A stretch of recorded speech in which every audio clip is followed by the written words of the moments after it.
दोस्तों, खुद वो बदलाव बनिए जो आप इस दुनिया में देखना चाहते हैं। वेलकम टू लेट्स रिक्रिएट, जहां हम आपके छोटे से छोटे कॉन्सेप्ट को क्रिएट करेंगे एक अलग अंदाज में। टुडेज आवर रिक्रिएशन देखिए, जैसा कि आपको पता है, Himachal Pradesh public service commission के द्वारा नोटिफिकेशन आउट की गई है। किसके लिए? हिमाचल प्रदेश पुलिस कांस्टेबल के लिए। ठीक है, उसके द्वारा नोटिफिकेशन आउट करी गई है। उसमें मेल और फीमेल के लिए अलग अलग नोटिफिकेशन आउट की गई है। हमने नोटिफिकेशन के ऊपर एक डिटेल वीडियो बना दिया है। अगर आपने नहीं देखा है अब तक वीडियो, तो आप आई बटन पे जाके उसे देख सकते हैं। उसके बाद हमने नोटिफिकेशन के बाद उसके सिलेबस को देखा था, यानी सिलेबस से पहले हमने चेंजेस देखे थे। देखिए इस बार क्या चेंज हुआ है कि Himachal Pradesh public service commission क्या करेगा? पेपर कंडक्ट करेगा। ठीक है, उससे पहले कौन करता था? HPSSC। तो यानी बदलाव देखने को मिला। तो उन सभी बदलावों को भी हमने एक वीडियो में डिटेल में डिस्कस किया है। उसके साथ ही हमने ये भी देखा है कि जो पुलिस का पेपर है उसमें कौन कौन से सब्जेक्ट पूछे जाते हैं, वो भी हमने सारी की सारी वीडियो देख ली है। आपको आई बटन पे वो वीडियो दिख रही होगी, आप वहां पर जाके उन्हें देख सकते हैं। अब उसके बाद बारी आती है हमारे पास। देखिए हमने देख लिया था कि कौन कौन से एरिया से, यानी कि हमारे को क्या क्या चीजें पढ़नी होती है जब हम हिमाचल प्रदेश पुलिस कांस्टेबल के पेपर की तैयारी करते हैं, वो हमने देख लिया था। उसमें हमने एक चीज देखी थी, जीके। जीके वाला पार्ट देखा था हमने कि जीके में हमारे को हिस्ट्री, पॉलिटी, ज्योग्राफी, इकोनॉमी और एचपी जीके भी पढ़ना होता है। ठीक है, देखिए इनमें हो सकता है कि मान लीजिए इकोनॉमी का कोई एक क्वेश्चन आया ही नहीं, पूरे पेपर में नहीं आया, लेकिन ऐसा कभी नहीं होगा कि एचपी जीके का क्वेश्चन ना आए। एचपी जीके का सवाल आएगा ही आएगा, और हो सकता है कि ज्यादा या 8 या 9 सवाल आ जाए। ठीक है, जो सवालों की जो वेटेज होगी एचपीजीके में, एचपीजीके या हम जीके की बात करें ओवरऑल, तो वो एचपीजीके के सवाल आएंगे ही आएंगे। यानी अब हमारे को एचपीजीके पढ़नी है, तो एचपीजीके के भी हमारे को एरिया पता होने चाहिए कि कौन से एरिया से कमीशन ज्यादा सवाल पूछता है, किस एरिया से कम पूछता है, और किस एरिया से अब तक कमीशन ने पूछना बंद कर दिया है या किससे पूछना वो स्टार्ट कर सकता है। ये एरिया है। ठीक है, तो अब हम आज क्या देखेंगे? हिमाचल प्रदेश जीके को देखेंगे कि उनसे कौन कौन से सवाल अब तक हमारे कमीशन ने पूछे हैं, किस किस टाइप के, कौन कौन से नहीं, किस किस टाइप के। अगर आपको कौन कौन से देखने हैं कि कौन कौन से पूछे हैं, तो हमने एक वीडियो बना रखी है कि आप प्रीवियस ईयर डाउनलोड कीजिए और उन्हें वहां पर जाके देखिए कि हिमाचल प्रदेश के कौन कौन से सवाल वहां पर पूछे गए हैं। ठीक है, उसकी भी वीडियो आपको आई बटन में मिल जाएगी। तो आज हम क्या करेंगे? हिमाचल प्रदेश की जीके को करेंगे। तो देखिए, Himachal Pradesh public service commission के द्वारा हिमाचल प्रदेश पुलिस कांस्टेबल के लिए फीमेल और मेल के लिए अलग अलग से नोटिफिकेशन जारी की गई। ठीक है, अब आज हम करेंगे हिमाचल प्रदेश जीके को। हिमाचल प्रदेश जनरल नॉलेज, हिमाचल प्रदेश सामान्य ज्ञान को हम करेंगे कि कौन कौन से एरिया को हमारा जो कमीशन है वो कवर करता है। अगर हम ओवरऑल देखें कि हिमाचल प्रदेश की जो हम जब भी हम हिमाचल प्रदेश की बात करते हैं, तो हमने जो अपनी हिमाचल प्रदेश है उनको इतने एरिया में डिवाइड किया है। वो कौन कौन सा रहा? देखिए, वो रहा हमारा हिस्ट्री, ठीक है, पॉलिटी, इतिहास, राज्य व्यवस्था, ज्योग्राफी, भूगोल, आर्ट एंड कल्चर, कला एंड संस्कृति, विविध यानी विविध। ठीक है, इतने में हमने बांट रखा है। ये हमारे को सब कुछ पता होता है कि इतने तो पार्ट हमारे को पढ़ने ही पड़ते हैं हिमाचल प्रदेश जीके के। अगर हम बात करें हिस्ट्री की, तो हिस्ट्री को भी जैसे इंडियन हिस्ट्री को हमने 3 पार्ट में बांटा होता है, एंशियंट, मेडिवल और मॉडर्न हिस्ट्री। ठीक है, तो उसके अकॉर्डिंग हमारी हिमाचल की हिस्ट्री भी इतने पार्ट में डिवाइड हो गई। तो सबसे पहले बात करेंगे एंशियंट की। एंशियंट से जो हमारा HPSSC, देखिए HPSSC, SSC और HPPSC दोनों की बात करेंगे, तो उसने सोर्सेज से सवाल पूछे हैं कि मान लीजिए सोर्सेज में क्या आ जाएगा? क्वाइन आ जाएगा, सिक्के आ जाएंगे कि कोई सिक्का कहाँ पर मिला, उसमें किसी राजा का नाम लिखा गया है तो वो आ जाएगा। ठीक है, इससे आ जाता है। कोई हमारे पास शिलालेख मिले हैं, उससे पूछ लिया जाता है सवाल। तो सोर्सेज के ऊपर भी हमारे को एक नजर मारनी है कि कौन कौन से सोर्सेज से हमारे को ज्ञात होता है कि कौन कौन से राजा हुए, कौन कौन से यहाँ पर जनपद हुए, कौन कौन से ट्राइब्स हुए। तो सोर्सेज को एक बार आपने देखना है। ठीक है, जनपद हो गए, देखिए कुल मिला के हमारे पास ऑलमोस्ट कितने हैं? अगर हम देखें तो 4 है स्पेसिफिक। ठीक है, 4 स्पेसिफिक जनपद है हमारे पास, उनके बारे में हमारे को पता करना होता है। उनके सिक्के मिले किसी जनपद के, तो स्क्वायर हैं या सर्कल हैं, ठीक है, चौकार हैं या हमारे पास गोल हैं, ये हमारे को पता होना चाहिए। उनमें जो इस तरफ को तस्वीर है वो किसकी है, बैक साइड को किसकी है, ये हमारे पास उनमें पढ़ना पड़ता है। कौन से एरिया में पाए जाते हैं? कोई कुल्लू में पाया जा रहा है, कोई सिरमौर में पाया जा रहा है, कोई कांगड़ा वाले रीजन में पाया जा रहा है। तो ये हमारे को पता होना चाहिए कि कौन से जो जनपद कौन से रीजन में पाए जाते हैं, और उनके सिक्के और उनकी, अगर हम कोई उनका लैंग्वेज है, कोई उनका पहनावा है, तो उनके बारे में। ठीक है, यानी कि जनपद पढ़ने और सोर्सेज पढ़ने। तो अगर हम बात करें कि इसकी क्वेश्चन की वेटेज क्या रहती है, तो देखिए ये वाले सवाल है, क्वाइन वगैरह जो सोर्सेज हैं वो फैक्ट बेस है। ठीक है, और ये भी फैक्ट है। तो फैक्ट से किसे फैक्ट क्या आज की जरूरत है, क्योंकि पेपर को टफ बनाने के लिए क्या पूछे जाते हैं? फैक्ट पूछे जाते हैं। तो हमारे को छोड़ना कुछ नहीं है, हमारे को पढ़ना तो इन्हें एक बार ही देखना तो है ही। ठीक है, उसके बाद बारी आती है हमारे पास मेडिवल की, मध्यकालीन इतिहास की। तो मध्यकालीन इतिहास में हम हिमाचल में क्या पढ़ते हैं कि तुर्कीज आए, तुर्की आया हमारे पास, ठीक है। तुर्की में क्या, मोहम्मद गौरी, मोहम्मद गजनवी। अब देखिए मोहम्मद गौरी और मोहम्मद गजनवी, जब हम कांगड़ा की हिस्ट्री पढ़ते हैं तो उसमें उनके बारे में होता है कि किस राजा के टाइम पे मोहम्मद गौरी आया, मोहम्मद गजनवी आया, तैमूर आया। ये 3-4 सवाल हैं जिससे कमीशन डेट पूछ लेता है कि कौन सी डेट पे एक तो इन्होंने आक्रमण किया, कौन सा इनका आक्रमण था, जैसे कौन सा इनका आक्रमण था, गजनवी का 4th आक्रमण था या 5th आक्रमण था, ये पूछ लेता है। और उसके बाद कि उस समय कांगड़ा का राजा कौन था, ठीक है। ये देखिए एक तो यहाँ पर ये रिवाइज हो जाएंगे, एक बार हम यहाँ पर पढ़ लेंगे कि कांगड़ा के कौन से राजा थे जब तुर्किश का इन्वेजन हुआ, और दूसरी बार जब हम कांगड़ा की हिस्ट्री पढ़ते हैं उसमें तो हमारे को पढ़ना ही पड़ता है कि मोहम्मद गौरी किसके टाइम पे आया, मोहम्मद गजनवी किसके टाइम पे आया, फिरोज शाह तुगलक किसके टाइम पे आया। ये सारी हिस्ट्री हमारे को पढ़नी पड़ती है जब हम कांगड़ा का इतिहास पढ़ते हैं, कांगड़ा की हिस्ट्री पढ़ते हैं, ठीक है।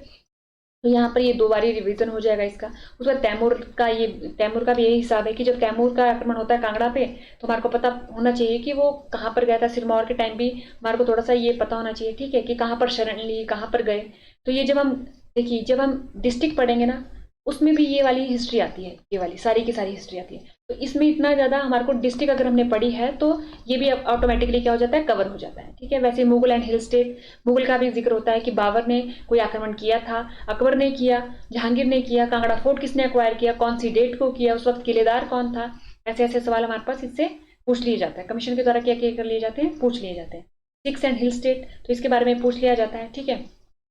उसके बाद बारी आती है हमारे पास, अगर हम देखें मॉडर्न इतिहास की, आधुनिक इतिहास की अगर हम बात करें तो देखिए आधुनिक इतिहास में देखिए जो सिख और पहाड़ी राज्य हैं वो थोड़ा मेडिवल में भी आ जाता है और आधा कितने में आता है, मॉडर्न हिस्ट्री में आ जाता है, सिक्स एंड हिल। तो देखिए इनके बाद क्या आए थे, यहाँ पर हमारे ब्रिटिशर आए, तो ब्रिटिशर के साथ ही क्या स्टार्ट हो चुका था, मॉडर्न हिस्ट्री स्टार्ट हो चुकी थी, ठीक है। उसके बाद हमारे पास गोरखा भी पढ़ना पड़ता है कि गोरखा ने जो हमारे पास संगौली की संधि हुई थी उसकी डेट हमारे को पता होनी चाहिए। 2 बार वो रेक्टिफाई हुई थी तो वो डेट हमारे को पता होनी चाहिए। ये जो थोड़ी सी डेट है ये हमारे को याद करनी पड़ती है, ठीक है। और उसके ऊपर संधि के ऊपर साइन किसने किए थे, ठीक है, अमर सिंह थापा ने किए, किसने किए ये भी हमारे को पता होना चाहिए, ठीक है। ये हमारे पास कुछ बात है। बाकी ब्रिटिश और हिल स्टेट के बारे में पता होनी चाहिए कि ब्रिटिश ने जो सनद थी वो किस किस को दी थी, ठीक है। ये हमारे को डेट वाइज पता होना चाहिए थोड़ा सा, क्योंकि जब हम एचपीजी के पढ़ेंगे तो ये सब चीजें आएंगी, और अगर ये सब चीजें नहीं आ रही है तो यानी कि आप कुछ मिस कर रहे हैं एचपीजी के पढ़ने में। ये सब चीजें आनी चाहिए जब भी आप एचपीजी के पढ़ें, क्योंकि एचपीजी के एक बार जब आप कवर कर रहे हैं अच्छे ढंग से तो इन सब चीजों को एक बार पढ़ लीजिए, ठीक है। उसके बाद देखिए कि इंपॉर्टेंट क्या है, किससे हमारे को ज्यादा पढ़ना चाहिए। अब आती है पॉलिटिक्स। तो देखिए यहाँ तक हमने पढ़ लिया कि हम कहाँ पहुंच चुके हैं, ब्रिटिशर के पास पहुंच चुके हैं। ब्रिटिशर के बाद क्या होगा कि अब ब्रिटिशर आ चुके हैं, अब जनता का बहुत ज्यादा शोषण कर दिया। पहले तैमूर आए, फिर तुर्किश आए, तैमूर आए, वैसे वैसे करके सिख आए, फिर गोरखा आए और ब्रिटिश आए। ब्रिटिशर के आने पर क्या किया था हिमाचल प्रदेश की जनता ने, वैसे तो पहले से रिवोल्ट होते थे, अब ज्यादा रिवोल्ट बढ़ चुके थे, ठीक है। तो प्रजामंडल हुए तो रिवोल्ट सारे पढ़ने पड़ते हैं, ठीक है। रिवोल्ट में हमने सारे कवर कर दिए, इसमें कोई धामी हो गया, चाहे रामपुर में हुआ, चाहे सिरमौर में हुआ, जो जो रिवोल्ट हुए उनके बारे में पता होना चाहिए। और दूसरी बात, उनके लीडर कौन थे और उस वक्त राजा कौन था, अगर किसी का है तो वो पता होना चाहिए। क्योंकि वो क्या करेंगे, जैसे मान लीजिए धामी गोलीकांड है, उसके राजा का नाम बदल के या उनके राणा का नाम बदल के दे देंगे आपको, ठीक है। 4 ऑप्शन दे देंगे तो आपको पता होना चाहिए कि उस वक्त वहां का राणा कौन था और उसको लीड किसने किया था। लीडर अलग है, राजा अलग है। लीडर होगा आम जनता से, राजा तो होगा जो हायरार्की चला है, ठीक है। तो लीडर के बारे में भी आपको पता होना चाहिए कि जो धामी गोलीकांड है उसका लीडर कौन है। ये बहुत बारी सवाल पूछा गया है हिमाचल प्रदेश एसएससी द्वारा भी और एचपीपीएससी द्वारा भी, इन दोनों के द्वारा ये वाला सवाल पता नहीं कितनी बार पूछ लिया गया। तो इस सवाल के ऊपर भी आपकी नजर होनी चाहिए, क्योंकि वहां पर ऑप्शन होंगे भागमल सोट्टा, पंडित पदर देव जी, तो आप क्या होंगे, कंफ्यूज हो जाएंगे वहां पर। धामी गोलीकांड हो गया और इनसे मिलता जुलता सवाल 1-2 होंगे तो उसमें कंफ्यूज हो जाएगी कि हमने भागमल सोट्टा पढ़ा था या पंडित पद्मदेव जी पढ़ा था, तो हमारे को क्या हो जाएगी, थोड़ी कंफ्यूजन हो जाएगी। इसलिए जो धामी गोलीकांड है, ये जितने भी लीडर है ना उनके नाम आप एक पेज में लिख लीजिए, एक पेज लिस्ट बनाइए, यहाँ पर लिखिए धामी गोलीकांड, ठीक है। धामी गोलीकांड, उसके लीडर लिख लीजिए और उसके राजा, 2 चीजें, ठीक है। बाकी आपको डेट वगैरह तो याद रखनी होती है, 1939 जब भी हुआ, ठीक है। ये उसके बाद वैसे वैसे करके, ताकि आपको कंफ्यूजन ना हो, पेपर में लीडर का नाम साफ आपके माइंड में दिखे कि हाँ इस पेज पे मैंने ये लिखा था या इस बुक में मैंने पढ़ा था, बुक में हाईलाइट कर लीजिए, ठीक है। ये हो गया हमारे पास। अब उसके बाद आता है पॉलिटी। देखिए ये क्रिया, उसके बाद पॉलिटी से पहले हमारे पास ये हमारे को पढ़ना पड़ता है रियासती प्रजामंडल, और ये भी हमारे को पढ़ना पड़ता है HHRC, ठीक है, हिमाचल रियासत, Himachal hill state regional council, ये भी हमारे को पढ़नी पड़ती है। तो इसके बारे में पता होना चाहिए कि इसके लीडर कौन थे, कौन इसके सेक्रेटरी थे, कौन चीफ सेक्रेटरी थे, ये सारी चीजें, इन दोनों के बारे में ये पूछा जाता है, ठीक है, कमीशन अगर पूछेगा, ठीक है। उसके बाद आता है हमारे पास एडमिनिस्ट्रेटिव हिस्ट्री। तो देखिए इनके प्रयासों से क्या हो गया था, हिमाचल प्रदेश का गठन होने लग गया था। तो अब यानी कि हमारे को पढ़ना है हिमाचल प्रदेश की पूरी गठन की दास्तान, कि वो 15 अप्रैल 1948 से लेकर 1972 तक कैसे कैसे उसमें चेंज हुए, पॉलिटिकली, एडमिनिस्ट्रेटिवली, और जो भी उसमें बदलाव हुए वो हमारे को तीनों रूप से देखने हैं। ठीक है, 1951 में कौन सा जिला ऐड हुआ, 1951 में हिमाचल प्रदेश था क्या, 1954 में हिमाचल प्रदेश क्या बना, 1954 में कोई जिला ऐड हुआ, 1960 में कोई जिला ऐड हुआ, 1966 में हिमाचल प्रदेश में कितने जिले थे। ठीक है, ये हमारे को पता होना चाहिए। और 1972 में आते आते कितने जिले बन गए और कैसे कैसे बने, ये हमारे को एडमिनिस्ट्रेटिव हिस्ट्री में पता होना चाहिए। उसके बाद आता है 12 जिले। तो देखिए, अब एडमिनिस्ट्रेटिव हिस्ट्री के बाद 12 जिले तो बन गए, तो यानी 12 जिले तो हमारे को कंप्लीट पढ़ने पड़ते हैं। हिस्ट्री, ज्योग्राफी, पॉलिटी, इकोनॉमी, ये थोड़ा थोड़ा पढ़ना ही पड़ता है। हिस्ट्री में राजाओं के नाम क्रमबद्ध तरीके से हमारे को देखने पड़ते हैं। ठीक है, ये हिस्ट्री में पहले स्टार्टिंग में राजाओं के नाम याद करने टफ होते हैं, लेकिन इसके लिए भी क्या होता है कि जब आप एक बारी कोई, मान लीजिए आपने चंबा की हिस्ट्री पढ़ दी, चंबा के सारे राजा पढ़ लिए, और चंबा के मान लीजिए गिन के राजा 30 या 35 है। ठीक है, 30 या 35 है, आप ये रिवीजन के लिए कर सकते हैं। तो क्या करेंगे आप कि आप एक बारी बुक बंद कर कीजिए और एक बारी सारे राजाओं के बारे में सोचिए कि चंबा में हमने कौन कौन से राजा पढ़े। सोच लीजिए या लिख लीजिए, अगर आपको लिखना नहीं है तो सोच लीजिए कि कौन सा राजा मैंने पहले पढ़ा था, उसके बाद उन राजाओं के कार्यकाल में क्या हुआ। मेरुवर्मन आया, फिर साहिल वर्मन, जो जो राजा आए क्रमबद्ध तरीके से आप लिखते चलिए। साहिल वर्मन के पुत्र कौन थे, युगांकर वर्मन, उनके बाद कौन से आए, उनके बाद क्या हुआ, ऐसे ऐसे करके देख लीजिए। फिर ये देख लीजिए कि 1857 के रिवोल्ट में किसने किसका साथ दिया, कौन से राजा था चंबा का जिन्होंने साथ दिया। तो एक लिस्ट अपने माइंड में लास्ट में पढ़ने के बाद, पहले आपको पढ़ना पड़ेगा, और एक दो बारी देखिए, एक बारी में आपको राजा थोड़े अजीब लग सकते हैं कि हमारे को पढ़ने में बहुत ज्यादा दिक्कत दे रहे हैं, लेकिन आप इनको 3 बारी पढ़ लेंगे, 2 या 3 बारी पढ़ लेंगे, उसके बाद आपने अपनी बुक बंद करके सोचना है उन राजाओं के बारे में कि कौन कौन से राजा चंबा में थे, चंबा के राजाओं के करने के बाद फिर कांगड़ा के बारे में। ठीक है, ऐसे करके हम क्या कर सकते हैं, राजा हमारे को लर्न होते रहते हैं धीरे धीरे। ठीक है, ये हो गया हमारे पास। अब उसके बाद बारी आती है हमारे पास ज्योग्राफी की। तो देखिए, ज्योग्राफी जो है वो कमीशन का सबसे फेवरेट एरिया है, अगर हम बात करें हिस्ट्री, पॉलिटी, ज्योग्राफी, इकोनॉमी और विविध से। ठीक है, इनमें से सबसे इंपॉर्टेंट जो हमारे पास फेवरेट पसंदीदा कहते हैं वो ज्योग्राफी है। ज्योग्राफी में क्या है, पहले तो कमीशन पूछता था सिंपल, अब वो मैप बेस्ड सिस्टम पे शिफ्ट हो रहा है। यानी वो सवाल तो पूछ रहा है कि कौन सी वैली कहाँ है, लेकिन वैली के अब क्या पूछ रहा है, टाउन को अरेंज कीजिए, नॉर्थ से साउथ, साउथ से ईस्ट। तो जब भी आप ज्योग्राफी पढ़ें तो मैप, हिमाचल प्रदेश का मैप आपके पास होना चाहिए। और मैप पे देखिए माउंटेन रेंजेस पढ़े, जिन जिन माउंटेन रेंजेस की आपको पता है लोकेशन, उन लोकेशन को देखिए मैप पे जाके कि वो लोकेशन कहाँ है। लेक्स है, उनकी लोकेशन देख लीजिए। इससे क्या होगा कि आप आसपास के टाउन के नाम जान जाएंगे, फिर उनको अरेंज करना भी क्या होगा, ईजी हो जाएगा। वैसे माउंटेन पास जिन जिन के बारे में मैप में दिया है उनको आप अरेंज कर लीजिए। ठीक है, वैसे ही पर्वत चोटियां, ग्लेशियर, स्प्रिंग, रिवर सिस्टम। ठीक है, रिवर सिस्टम के लिए तो आपको मैप खुद से भी ड्रॉ करना चाहिए, ताकि क्या होगा, कंफ्यूजन ना हो, क्योंकि इसकी जो ट्रिब्यूटरी है, इसकी जो सहायक नदियां हैं या सहायक खड्डे हैं, उनसे सवाल आते हैं किसकी कौन सी सहायक खड्डे हैं। तो जब पेपर में जो ऑप्शन आते हैं ना, उसमें हम कंफ्यूज हो जाते हैं कि ये तो मैंने सतलुज के बारे में पढ़ा था, फिर मन बोलता है कि नहीं ये व्यास के बारे में भी हो सकता है, तो वहां पर कंफ्यूजन हो जाती है। तो उसके लिए रिवर सिस्टम का मैप बनाइए। मैप के द्वारा क्या हो जाएगा कि जो हमारी बुक्स में 5 पेज में लिखा गया है ना, वो एक मैप में सिमट जाएगा, और वो हमारे को याद करने में भी ज्यादा ईजी होगा। ठीक है, तो ज्योग्राफी जब भी आप पढ़ें तो मैप बेस्ड तरीके से पढ़ें, अपने पास एक मैप हिमाचल प्रदेश का जरूर रखें। उससे क्या होगा, आपको आसानी ही होगी ज्योग्राफी के क्वेश्चन सॉल्व करने के लिए हिमाचल प्रदेश। अगर इससे 2, 3, 4, 5, या तो एक बार कमीशन क्या करता है कि पांचों के पांचों सवाल इससे ही पूछ लेगा, कभी कभी ऐसा भी हो जाता है कि ज्योग्राफी से ही पूछ लिया उसने सवाल। तो आपको ज्योग्राफी को मैप बेस्ड तरीके से करना है, तो आपको क्या हो जाएगा, इससे जो क्वेश्चन गलत होने की संभावना है ना, वो कम हो जाती है ज्योग्राफी से। ठीक है, ये हो गया। उसके बाद आता है आर्ट एंड कल्चर। ये भी कमीशन का एक फेवरेट टॉपिक ही है। जैसे इसमें हो गया हमारे पास टेम्पल, वो पूछ लेता है कि कौन सा टेम्पल किस सदी में बना, कौन से स्टाइल में है। ये सोशल कस्टम, जैसे कि मैरिज वगैरह पूछ लेते हैं इसमें कि कौन सी मैरिज। देखिए मैरिज के बारे में भी है कि हमारे पास मैरिज के बहुत टाइप होते हैं, कोई एनलोपमेंट होती है, कोई अरेंज मैरिज होती है, ये हमारे पास इतने टाइप के होते हैं। तो मैरिज के बारे में हो गया। उसके बाद बर्थ कस्टम हो गए, डेथ कस्टम हो गए, किन्नौर के डेथ कस्टम है, बर्थ कस्टम है, वो बहुत इंपॉर्टेंट है, किन्नौर और लाहौल स्पीति। ठीक है, तो इससे भी वो पूछ लेता है। हालांकि जो हमारा अगर हम देखें तो थोड़ा कम पूछा गया है, लेकिन पूछा गया है, पूछा गया है तो हमारे को पढ़ना पड़ेगा। देखिए पढ़ना तो पड़ेगा ही, क्योंकि एचपी जीके है, और जीके में अगर हमारे को हिमाचल प्रदेश में है तो हमारे को कस्टम पता होने चाहिए कि क्या क्या होते थे। ठीक है, होते हैं या होते थे। ठीक है, ये हमारे को पता होना चाहिए, कस्टम में सब कुछ पता होना चाहिए। देखिए फेयर एंड फेस्टिवल, तो आपको पता है आजकल कुल्लू का दशहरा लगा है, कुल्लू का दशहरा लगा है, तो देखिए करंट में भी है, करंट में है, और हमारे पास हमारे को पढ़ना तो होता ही है, तो ये भी कर सकते हैं। वैसे ही जैसे चूड़धार में, अभी आपको पता होगा कि हमारे पास अभी चूड़धार न्यूज में था। ठीक है, उसके ऊपर जो जीर्णोद्धार कराया गया उसका, उस वजह से इतने 45,000 की जनसंख्या वहां पर इस बार 52 साल बाद बोला जा रहा है कि वहां पर एकत्रित हुई। तो इसके बारे में हमारे को पता होना चाहिए। ठीक है, कौन से वहां पर देवता जी हैं, ठीक है, ये चिरकुल देवता, ये ये हमारे को थोड़ा थोड़ा फेयर एंड फेस्टिवल के बारे में पता होना चाहिए। वैसे ही टेम्पल, वहां पर जो टेम्पल है, देखिए चूड़धार तो हमारे पास माउंटेन पीक्स में भी आ जाएगी, वो वहां पर कौन सा टेम्पल है ये भी पता होना चाहिए।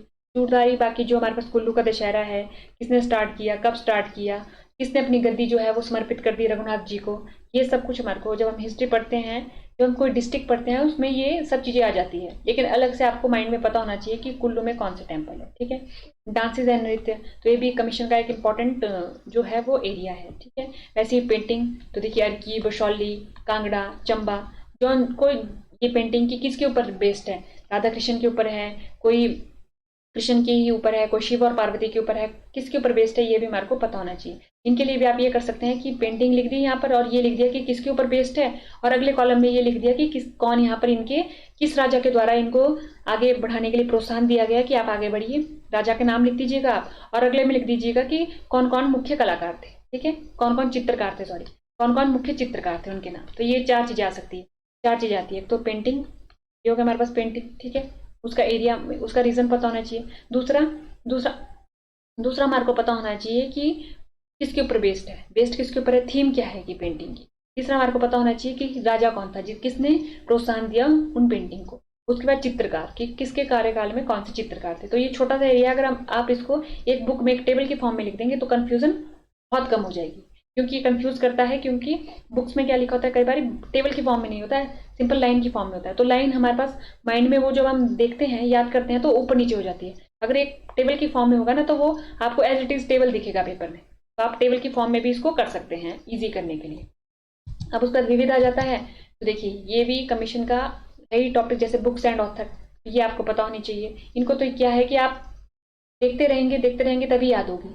ये तो रट्टे वाला काम है कि आपको बुक्स एंड ऑथर याद करनी है, तो आपको करनी ही पड़ेगी। इसमें कोई, या तो अगर आपकी कोई ट्रिक लगे तो अलग बात है, लेकिन इसे एक बार पढ़ना ही पड़ता है। ठीक है, वैसे ही जनगणना, इससे भी क्या पूछा जाता है, सवाल पूछे जाते हैं कि हमारा जनगणना कितना है, जनसंख्या कितनी है, साक्षरता दर कितनी है, ये पूछा जाता है। जीआई टैग का आपको पता होना चाहिए कि कितने जीआई टैग मिल चुके हैं, उनकी बस एक लिस्ट बना लीजिए और ईयर लिख लीजिए। लिस्ट और ईयर वो आपको पढ़नी है, बस लिस्ट और ईयर। बाकी लीडर कि कौन से जो रिवोल्ट थे उसको किस लीडर ने आगे जाके लीड किया। ठीक है, ये आपको पता होना चाहिए। रेलवे एंड एयरपोर्ट, देखिए रेलवे का आपको पता होना चाहिए कौन नैरो है, कौन नैरो वाला एयरपोर्ट कौन रेलवे है, और कौन सा ज्यादा चौड़ाई वाला है। अड्डे भी आपको पता होना चाहिए, जो हवाई अड्डे हैं, कि सबसे बड़ा हवाई अड्डा ये तो हमारे को पता होता है, लेकिन ये पता होना चाहिए कि कब बना था। अब एक बार कमीशन ने क्या पूछा था, हिमाचल प्रदेश एसएससी के द्वारा डेट पूछी गई थी। क्या पूछी गई थी, डेट पूछी गई थी कि कांगड़ा का जो हमारे पास हवाई अड्डा है वो कब बना था। तो एक बार डेट भी लिख लीजिएगा, तो इसको भी क्या कर लीजिएगा, टेबल के फॉर्म में लिख लीजिएगा। ऐसी पावर प्रोजेक्ट, तो ये तो जब आप रिवर सिस्टम करते हैं उसके साथ साथ आपको करना ही पड़ता है कि कौन सी नदी पे कौन सी पावर प्रोजेक्ट बने हुए हैं। ठीक है, कैंटोनमेंट, अब कैंटोनमेंट के बारे में अभी अलाइड में हाल ही में सवाल पूछा गया था। ठीक है, इसकी एस्टेब्लिशमेंट पूछी जाती है और कैंटोनमेंट कहाँ पर है, कौन सी डिस्ट्रिक्ट में है। एस्टेब्लिशमेंट और कैंटोनमेंट ये 2 सवाल इससे पूछे जाते हैं। तो ये हमारे हिमाचल प्रदेश का क्या है, जीके से सवाल आते हैं। जीके का एरिया था जो हमारे को कवर करना पड़ता है। देखिए हमारे को जीके तो पूरी पढ़नी पड़ेगी एचबीजी, लेकिन उसको इजी कैसे कर सकते हैं कि ताकि हमारे को वो पेपर में ना भूलें, तो आप टेबल फॉर्म का यूज कर सकते हैं। एक तो ज्योग्राफी पढ़ने के लिए मैप बेस्ड सिस्टम का यूज कीजिएगा, मैप ले रखिएगा अपने पास, और मैप में अपने या तो ले लीजिए या तो ड्रॉ कीजिए। ठीक है, ये हो गया, कोई जो लोकेशन मिल रही है उसको देखते चलिए। मैप को जरूर देखना है आपने जब भी आपने एचपीजी के पढ़नी है।